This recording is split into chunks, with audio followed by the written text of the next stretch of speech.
Formation होता है। अब वेदरिंग की प्रोसेस में क्या होता है? वेदरिंग की प्रोसेस में क्या होता है कि जो रॉक्स होती हैं वो स्मॉल पीसेस में ब्रेक डाउन हो जाती है, स्मॉल पीसेस में ब्रेक डाउन हो जाती हैं और क्या फॉर्म कर लेती है? सेडिमेंट्स।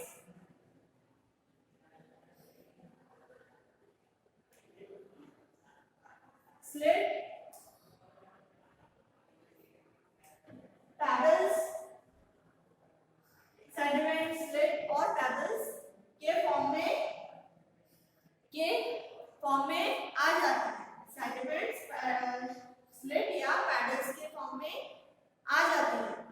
और फिर इनमें क्या होता है कि जब इरोजन होता है, इरोजन में क्या होता है कि जो पार्टिकल्स होते हैं वो एक जगह से दूसरी जगह चले जाते हैं। कैसे? विंड और वाटर जो होता है, विंड और वाटर के थ्रू एक जगह से हटके वो पार्टिकल्स दूसरी जगह चले जाते हैं। इस प्रोसेस को कहते हैं इरोजन। विंड या वाटर के थ्रू जो पार्टिकल्स होते हैं वो बह जाते हैं और दूसरी जगह जाके डिपॉजिट हो जाते हैं। तो विंड या वाटर के थ्रू इन पार्टिकल्स का जाना कहलाता है इरोजन। तो किस तरीके से हो रहा है कि वेदरिंग में क्या हो रहा है कि पार्टिकल्स ब्रेक डाउन, छोटे छोटे पार्टिकल्स में रॉक्स टूट रही हैं।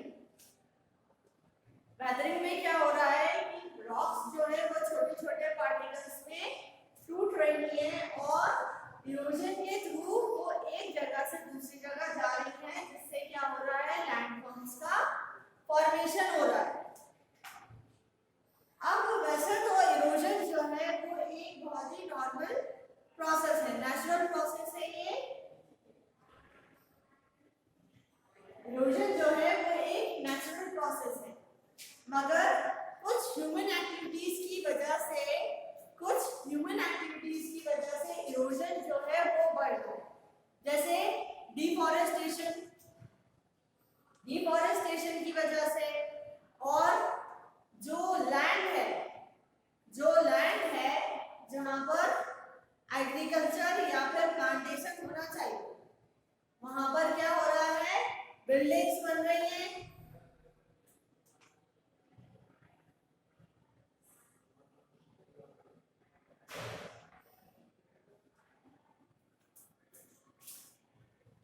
कई रीजंस हैं जिसकी वजह से इरोजन जो है वो बढ़ रहा है। जैसे कंस्ट्रक्शन,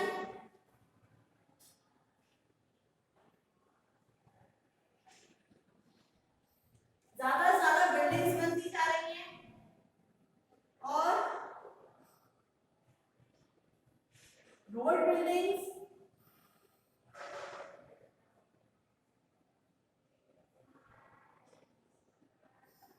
रोड्स बन रहे हैं। जो एनिमल्स हैं वो ओवरग्रेजिंग कर रहे हैं।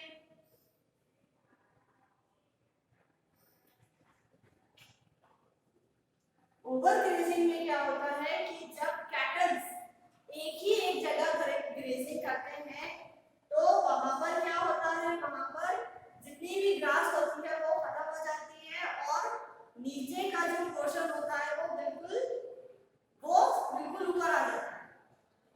जो सॉइल वाला पोर्शन होता है वो ऊपर आ जाता है और जब रेनफॉल होती है तो वो सॉइल जो है वो पूरी बह जाती है और कैसा कर देती है? उस एरिया को एरोड कर देती है। तो ओवरग्रेजिंग की एक रीजन है, डिफॉरेस्टेशन एक और रीजन है।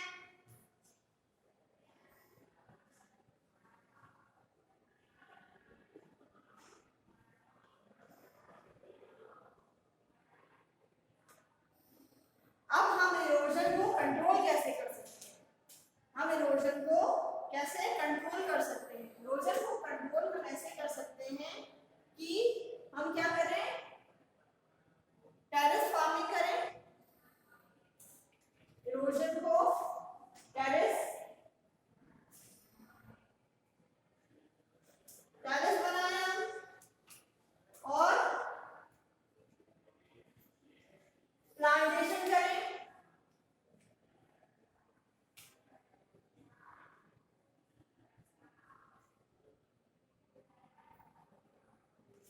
इससे क्या कर सकते हैं, हम इरोजन को कंट्रोल कर सकते हैं या रोक सकते हैं।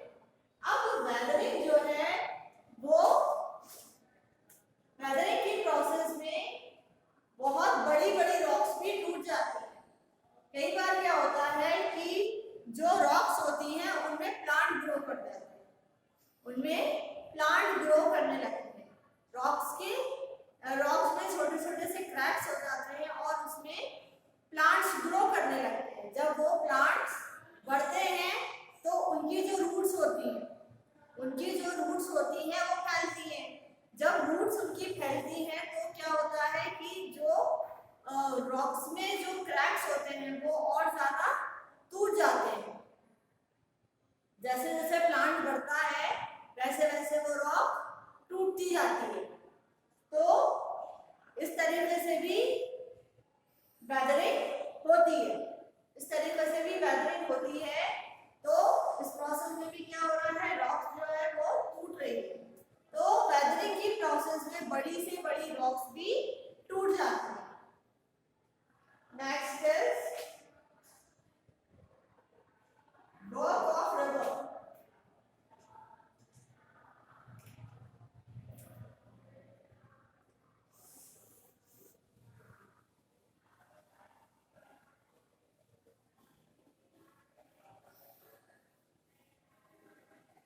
अब लैंडफॉर्म्स के फॉर्मेशन में रिवर क्या काम करती है?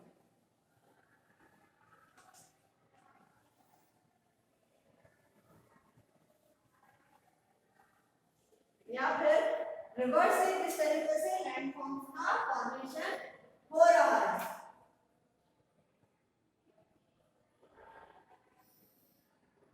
Work of river.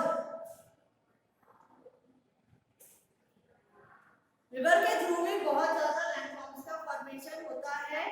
अब रिवर्स के थ्रू क्या होता है कि जब वेदरिंग होती है रॉक्स टूटती हैं तो रिवर्स जब फ्लो करती हैं तो उनके रास्ते में जितनी भी रॉक्स आती हैं, रिवर्स जब फ्लो करती हैं, रिवर्स में क्या होता है, वाटर फ्लो करता है और जो इरोजन होता है, जो वेदरिंग होती है वो दो तरीके से होती है। या तो जो इरोजन और वेदरिंग होती है वो दो तरीके से होती है, या तो कैसे होंगी, वाटर से होंगी या विंड से होंगी। अब वाटर से किस तरीके से हो रही है, अब वाटर जब बहता है, रिवर्स में वाटर जब बहता है तो उसके रास्ते में जितनी भी रॉक्स आती है वो उन्हें ब्रेक डाउन कर देता है और उसमें जो स्लिट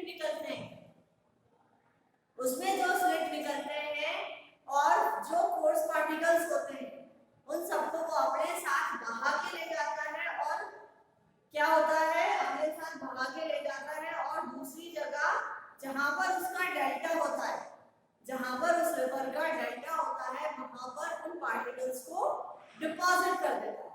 जहां पर भी उसका डेल्टा होता है वहां पर उस पार्टिकल्स को डिपॉजिट कर देता है। अब रिवर्स में तीन टाइप के कोर्स होते हैं। Reverse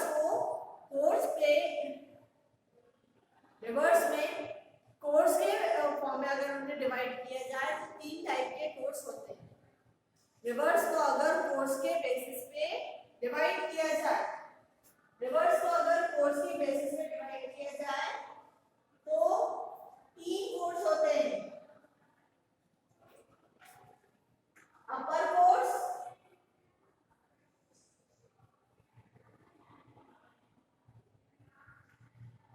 middle course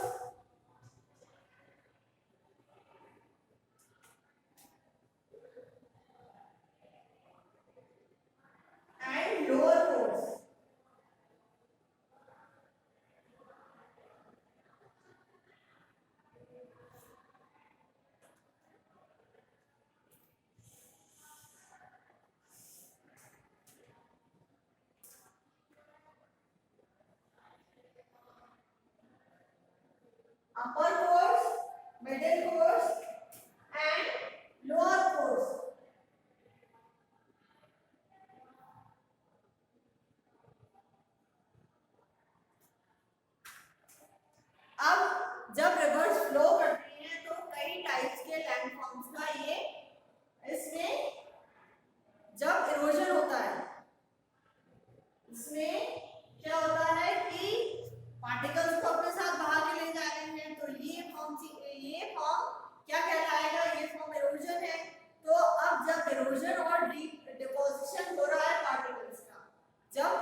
valley.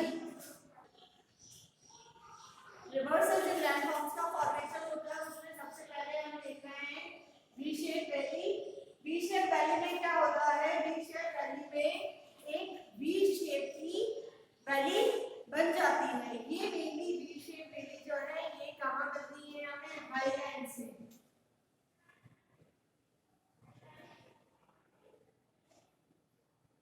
V shape valley जो है मेनली हमें हाईलैंड्स में मिलती है और ये कहाँ पाई जाती है, जहां पर हैवी रेनफॉल हो। ये कहाँ पाई जाती है, जहां पर हैवी रेनफॉल होती है। वी शेप वैली के बाद, वी शेप वैली के बाद नेक्स्ट है वाटरफॉल।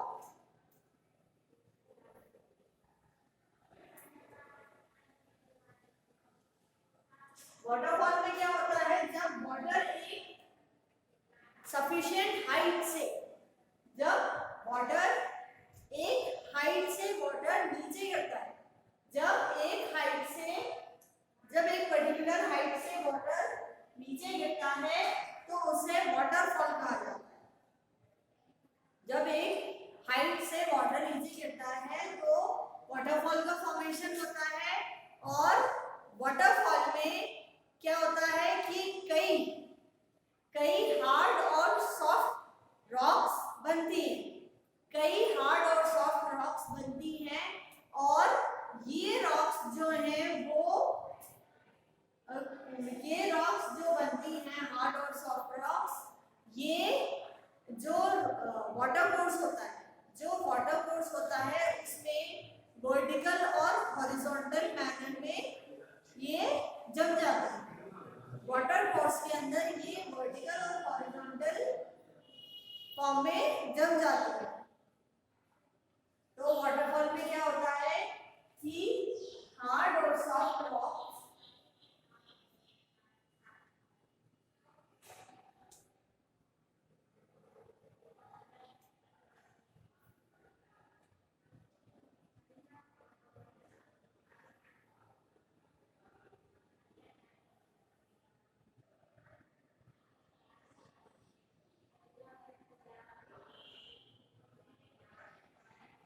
हार्ड और सॉफ्ट रॉक्स फॉर्म होती हैं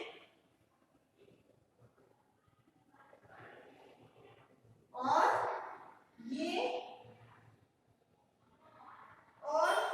ये रॉक्स रिवर वैली में, ये रॉक्स रिवर वैली में वर्टिकल और हॉरिजॉन्टल मैनर में जम जाती है। ये रॉक्स वाटर कोर्स में वर्टिकल और हॉरिजॉन्टल मैनर में,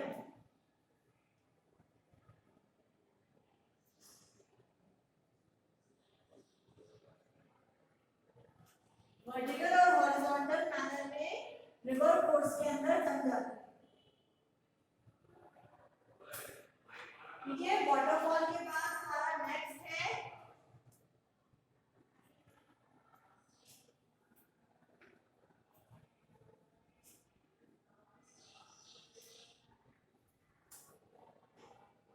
मेंडर्स।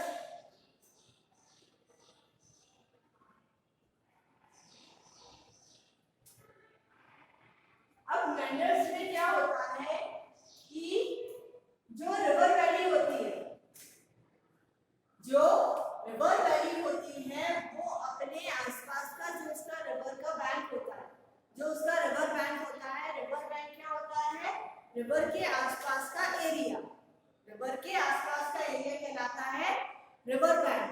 तो मेंडर्स में क्या होता है, मेंडर्स का फॉर्मेशन कैसे होता है, जब रिवर वैली अपने आसपास के, अपने रिवर बैंक को, अपने ही रिवर बैंक को इरोड कर रही है, अपने रिवर बैंक को इरोड कर रही है और क्या कर रही है, अपनी वैली को वाइडन कर रही है, उसकी जो रिवर वैली है उसे वो बढ़ा रही है, अपने आसपास के एरिया को इरोड करके अपनी वैली को बढ़ा रही है।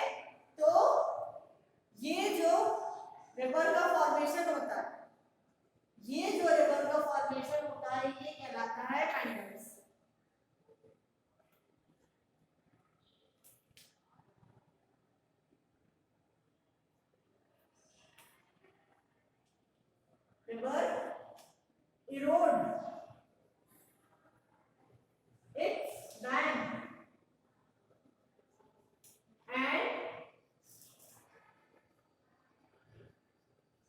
widen its valley.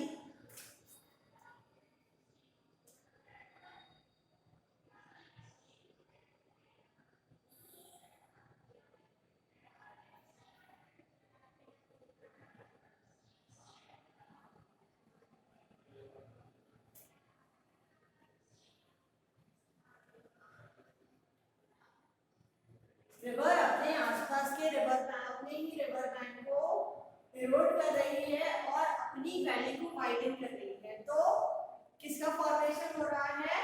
मैंडर्स का फॉर्मेशन हो रहा है। मैंडर्स के बाद आता है ऑक्सबो लेक।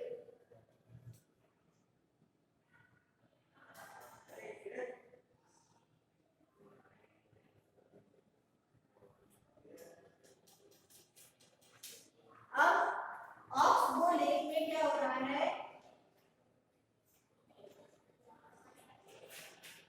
ऑक्सबो लेक में क्या हो रहा है कि जो रिवर है,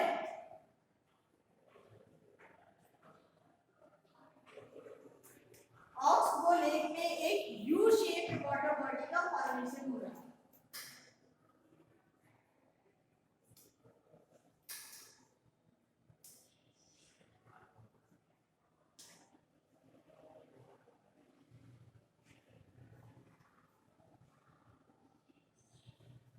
ऑक्सबो लेक में यू शेप वाटर बॉडी का फॉर्मेशन हो रहा है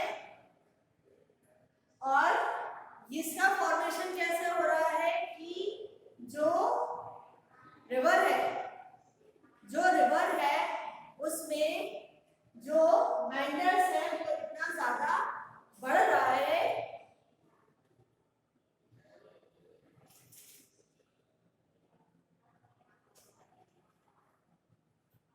तो जब मैंडर जो है वो इतना ज्यादा बढ़ जाए कि वो मेन स्ट्रीम जो है उससे कट ऑफ होता है।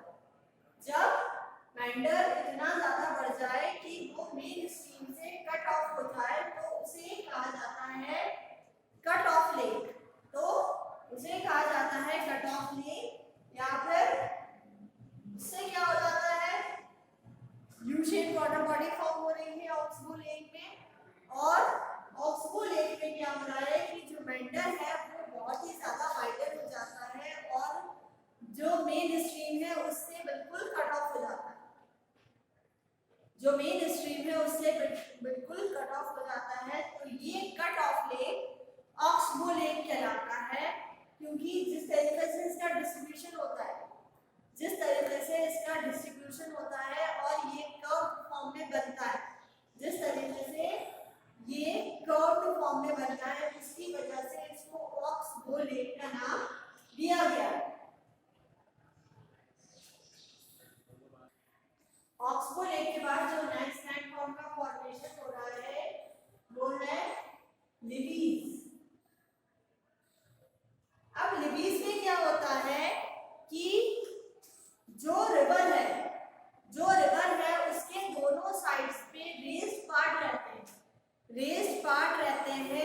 ये रेस्ड पार्ट जो है वो किसी प्लेन से ज्यादा हाइट पे होते हैं। जितनी हाइट किसी प्लेन की होती है उससे ज्यादा हाइट इन दो रेस्ड पार्ट की होती है, जिसके बीच में दो रेस्ड पार्ट होते हैं जिनके बीच में रिवर फ्लो करती है और इन रेस्ड पार्ट की हाइट किसी प्लेट्यू से या किसी प्लेन से ज्यादा होती है। उनकी हाइट जो है वो किसी प्लेन से ज्यादा होती है। तो ये जो रेस्ड पार्ट है ये कहलाते हैं लिवीज। किसी रिवर के दोनों साइड्स पे जो रेस्ड पार्ट होते हैं जिनके बीच में रिवर फ्लो करती है वो रेस्ड पार्ट कहलाते हैं लिवीज। लिवीज के बाद नेक्स्ट है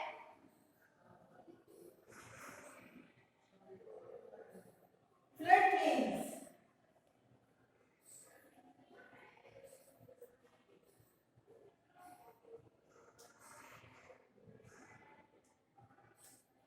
फ्लड प्लेन्स क्या होते हैं? फ्लड प्लेन्स ये या तो प्लेन पार्ट होता है या फिर नियरली ये एक फ्लैट पार्ट होता है या नियरली फ्लैट पार्ट होता है किसी भी रिवर या स्ट्रीम के पास, किसी भी रिवर या स्ट्रीम के पास फ्लैट या नियरली फ्लैट पार्ट होता है जो ओकेजनली जब रिवर फ्लो करती है तो ये ओकेजनली फ्लड यहाँ पर हो जाती है। तो फ्लड प्लेन्स कौन से प्लेन्स होते हैं? किसी भी रिवर या स्ट्रीम के पास एक फ्लैट या नियरली फ्लैट पार्ट होता है जो कैसा हो जाता है, जो ओकेजनली फ्लड एक्सपीरियंस करता है। यानी जब रिवर बहती है तो वो क्या होता है, डूब जाता है।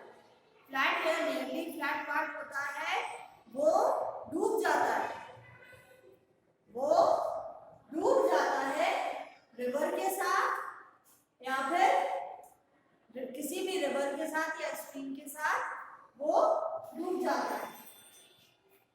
अब नेक्स्ट हम देखेंगे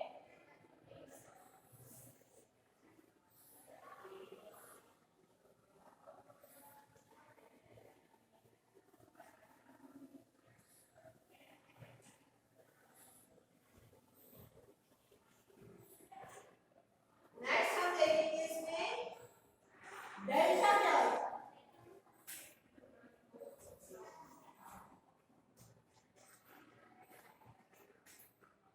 अभी हमने इसी में स्टार्टिंग में पढ़ा था कि जो सेडिमेंट्स होते हैं वो डेल्टा पे जाके जम जाते हैं। अब डेल्टा क्या होता है? जब कोई भी रिवर सी की तरफ जाती है, जब कोई भी रिवर सी की तरफ जाती है या सी से मिलती है तो क्या होता है कि रिवर की जो स्पीड है, जब रिवर सी की तरफ जाती है तो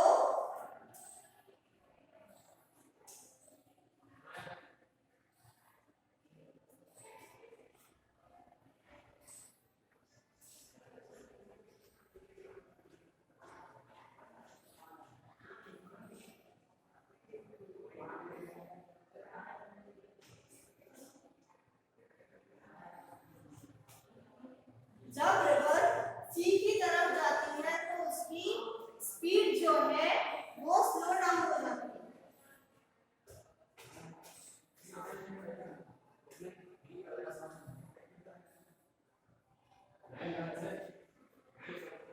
स्पीड कम हो जाती है, फिर क्या होता है कि जो उसके पार्टिकल्स होते हैं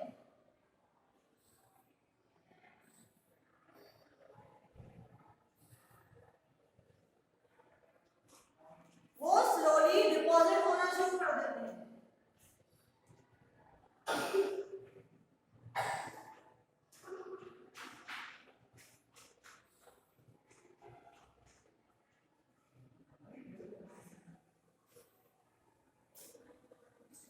इसकी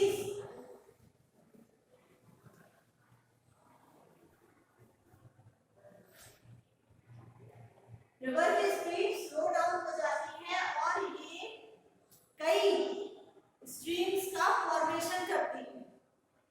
forms number of streams.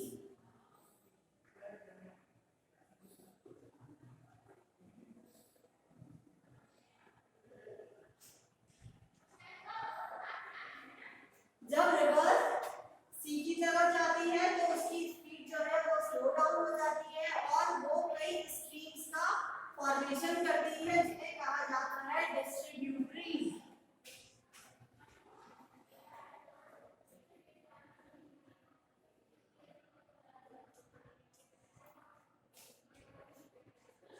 Okay, river सी की तरफ जा रही है तो रिवर की स्पीड कम हो गई, रिवर की स्पीड कम हो गई तो उसने कई सारी स्ट्रीम्स बना ली। स्ट्रीम्स बन गई, स्ट्रीम्स को क्या कहते हैं? डिस्ट्रीब्यूटरीज। अब हर एक डिस्ट्रीब्यूटरी में पार्टिकल्स जो हैं वो शुरू हो जाएंगे धीरे धीरे।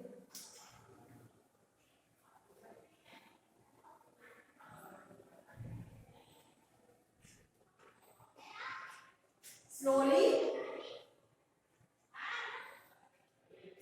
particles start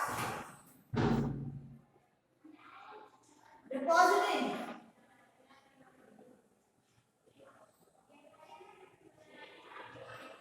धीरे धीरे हर एक डिस्ट्रीब्यूटरी में पार्टिकल्स जो है वो डिपॉजिट होना शुरू हो जाएंगे। अब जब पार्टिकल्स डिपॉजिट होना शुरू हो जाएंगे तो हर एक डिस्ट्रीब्यूटरी में एक माउथ का फॉर्मेशन हो जाएगा। हर एक डिस्ट्रीब्यूटरी में एक माउथ का फॉर्मेशन हो जाएगा।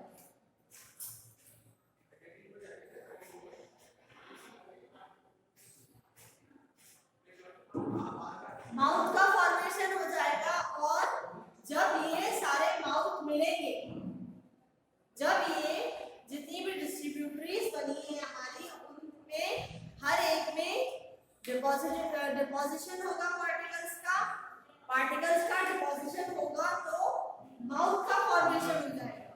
माउथ का फॉर्मेशन हो जाएगा। फिर जब इन सारी डिस्ट्रीब्यूटरीज के माउथ जो है वो आपस में मिलेंगे, इन सारी डिस्ट्रीब्यूटरीज के जो माउथ है जब आपस में मिलेंगे तो एक ट्रायंगल शेप बन जाएगा।